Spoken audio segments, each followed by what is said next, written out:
definitely one of the very strong contestants, and rest there are others, but then I don't know. Yeah. Modi है तो मुमकिन है। नरेंद्र मोदी को मानता हूँ। उनका जो लीडरशिप है वो मुझे लगता है कि बहुत अच्छा कर रहे हैं, जो ज़रूरत है देश के लिए। तभी तो लहर है 400 पार आएगी अब की बार। आ जाएंगे 400 पर। हाँ, उसकी टक्कर का कोई नहीं है, दूसरा उसकी टक्कर का कोई नहीं है। तो आपको राहुल गांधी और केजरीवाल ठीक लगते हैं देश को दोनों चलाने? बेकार लगते हैं, दोनों ही बेकार लगते हैं। क्यों? आए ना दोनों तो। नमस्कार, आप देख रहे हैं नो द नेशन और मैं हूं दिव्या सिंह शर्मा। केटीएन की team election vibe check with Divya में आज आई है गुरुग्राम। गुरुग्राम की जनता से जानेंगे कि क्या है उनके मन में। फिलहाल हम है साइबर हब में, आइए देखते हैं गुरुग्राम में किसकी हवा चल रही है। आइए। तो 25 मई को वोटिंग है गुरुग्राम में, आपको क्या लगता है किसकी लहर है? हम तो मोदी की देंगे जी। अच्छा, इसका कारण? कारण डेवलपमेंट का है, जो मोदी ने बहुत काम किए हैं। ऐसा क्या काम हुआ है पिछले 10 सालों में जिस वजह से आपको लग रहा है कि मोदी 3.0 मतलब तीसरी बार मोदी आएगी वापस? नहीं, देखो डेवलपमेंट बहुत किया, रोडों का देख लो, और 370 हट गई। So ma'am, what do you think इस बार इलेक्शन में किसकी लहर है? मोदी गवर्नमेंट। And reason? बहुत सारे रीजंस है, सबसे बड़ा रीज़न तो राम मंदिर ही है। That was a big achievement for us. दूसरा टेररिज्म बहुत हद तक। I would go with Modi government. Do you see a perception change in how people view Bharat today vis-a-vis 10 years ago? Well, after Modi has come to this, as a prime minister, everybody knows about India now. And you have seen China and you have seen India. What do you have to say about the India in the last 10 years?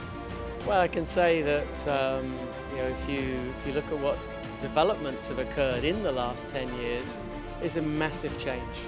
So I think there was a lot of expectation for India to grow rapidly, let's say 20 years ago, but it didn't happen until the last 10 years.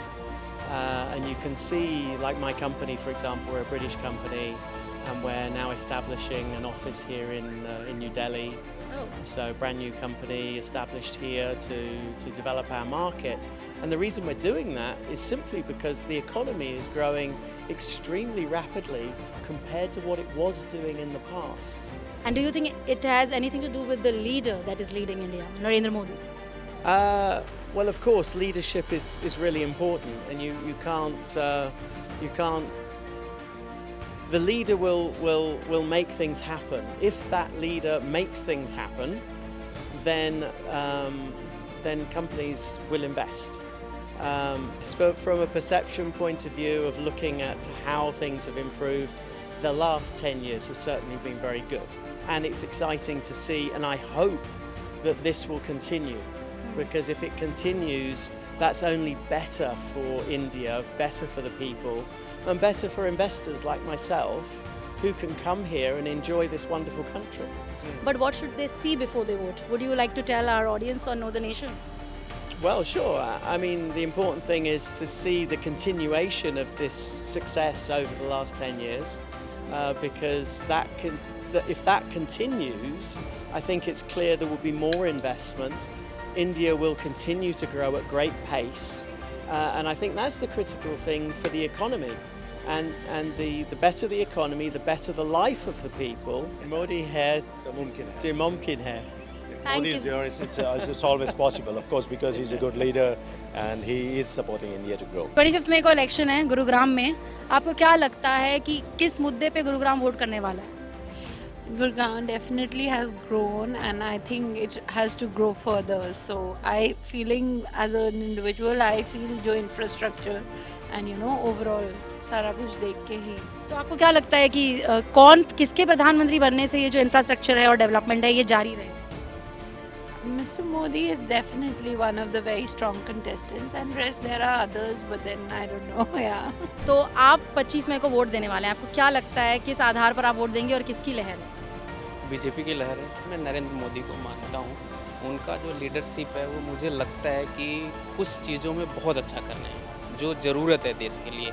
जो मोदी जी जिस हिसाब से नेतृत्व कर रहे हैं अभी, इसलिए मैं तो चाहता हूँ कि आने वाले 10, 20 साल, 50 साल, अभी तो उनकी एज नहीं है फिलहाल, मैं चाहता हूँ कि वो किसी को ऐसे मतलब जिसको कहते हैं ना, ट्रेन करे कि जो एग्जैक्ट हो, ऐसा ही हो, ऐसा ही माइंड सेट हो, ऐसा पावरफुल, ऐसा मेहनती हो, ऐसा मतलब अपने मन में विज़न रखे कि हाँ हमको देश का आगे करना है। किन मुद्दों को नज़र में रख के आप वोट करोगे? फ्यू थिंग्स जो अभी ट्रेंड में चल रहा है, फर्स्ट अनएम्प्लॉयमेंट हो गया और डेवलपमेंट इंफ्रास्ट्रक्चर के मायने में हो गया और नैरेटिव कैसे इंफ्रास्ट्रक्चर लास्ट 10 साल में क्या हुआ है आपके हिसाब से? आई बिलीव अगर आप देखोगे तो रेलवे कनेक्टिविटी वो इम्प्रूव हुई है, बहुत फॉरेन इन्वेस्टमेंट। अगर मैं बात करूं आर्टिकल 370 रिमूव होने के बाद तो FDI foreign direct investment Kashmir में बहुत आया है, जो कि ऐसे कि इसका क्रेडिट बीजेपी को जा सकता है टू सम एक्सटेंट। काम किया है वो नाम बनाने के लिए? काम किया जब भी तो नाम किया है हाँ, तो क्या काम, जैसे क्या पसंद आया?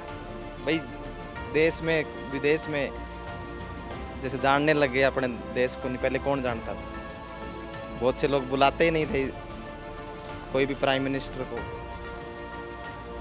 तो नाम बदला है, ग्लोबल लेवल पे नाम बढ़ा है। हाँ, नाम बढ़ा है, तभी तो लहर है 400 पार आएगी अब की बार। आ जाएंगे 400 पर? हाँ और आपका मतदान इन्हीं मुद्दों पर होगा? हाँ जी, हाँ जी। आपको क्या लगता है किसकी लहर है? मोदी की। और इसका कारण बताइए। राम मंदिर बनवाया, डिजिटल इंडिया करवाया, ठीक है, और सबके बारे में अच्छा ही सोच रहे हैं। बाकी और से तो ठीक है, केजरीवाल से इन सब तो बहुत ही अच्छे हैं।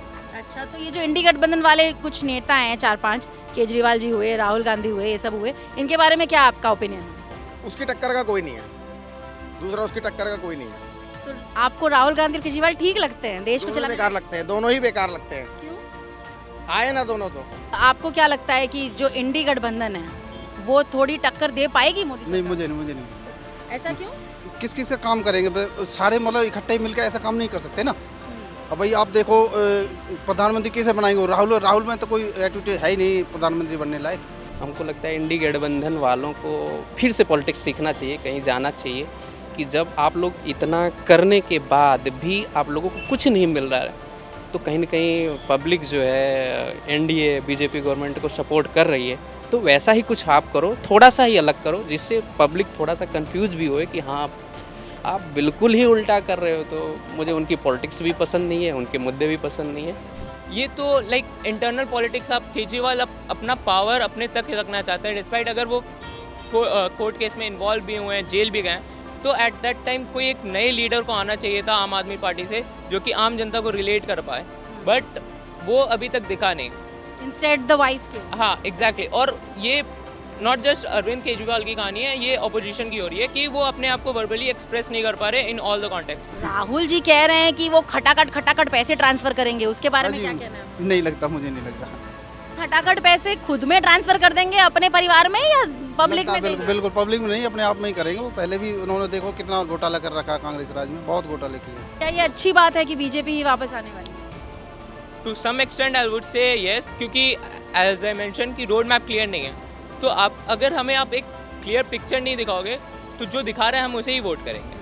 So KTN viewers, you all saw the Gurugram vibe check with Divya about the elections and the urban population of Gurugram and the rural. This is what they think, that the one who has done development, the one who has done all-round development and promises a promising future of India can come in power. What do you think? आपको क्या लगता है किसकी सरकार बनेगी? आप हमें बताइए कमेंट्स में। Thank you so much for watching. That's me, Divya Singh Sharma, signing off on Know the Nation.